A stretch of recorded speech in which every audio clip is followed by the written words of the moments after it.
بسم اللہ الرحمن الرحیم۔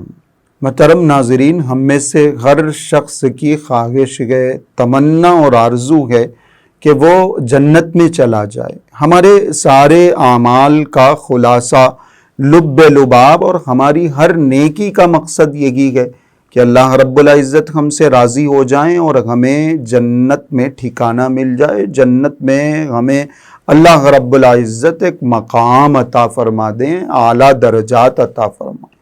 لیکن نبی اکرم صلی اللہ علیہ وسلم نے کچھ ایسے اعمال بتائے ہیں کہ ان اعمال کو کرنے سے، اس وظیفے کو کرنے سے ہم صرف جنت میں داخل نہیں ہوں گے بلکہ ہمیں اختیار دیا جائے گا کہ آپ جنت کے جس دروازے سے چاہیں جنت میں داخل ہو جائیں۔ جنت کے 8 دروازے، کسی سے بھی ہم داخل ہو سکتے ہیں، جنت میں پہنچنا ہے، لیکن کتنا بڑا اعزاز ہے اور کیسا اکرام ہے اس شخص کا جس کو جنت کے 8 دروازوں سے اندر داخل ہونے کا موقع دیا جائے۔ اس کے لیے سارے دروازے کھلے رکھے جائیں، اس کو بولا جائے کہ جس دروازے سے چاہو تم جنت میں چلے جاؤ۔ نبی اکرم صلی اللہ علیہ وسلم نے ایسا عمل بتایا ہے، اس عمل کی وجہ سے جنت کے 8 دروازوں سے اس کو جنت میں جانے کا اختیار دیا جائے۔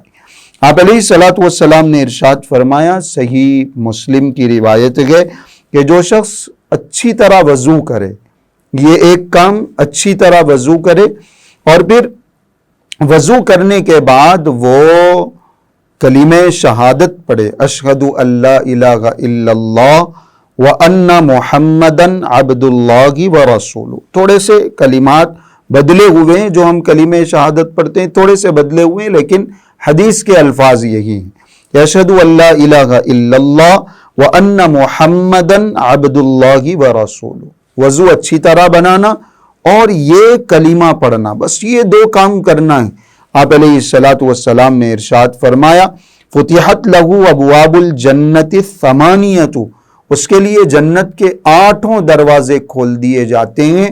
اس کو یہ اختیار دیا جاتا ہے کہ تم ان 8 دروازوں میں سے جس دروازے سے چاہو جنت میں داخل ہو۔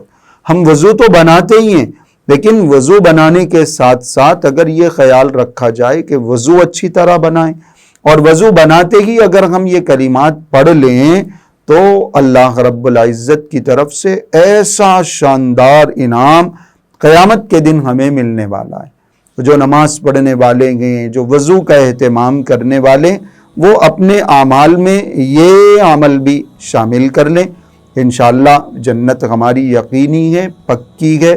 یہ ویڈیو اور یہ وظیفہ، یہ عمل دوسروں کے ساتھ شیئر کریں تاکہ وہ بھی یہ انعام اللہ پاک کا حاصل کر سکیں۔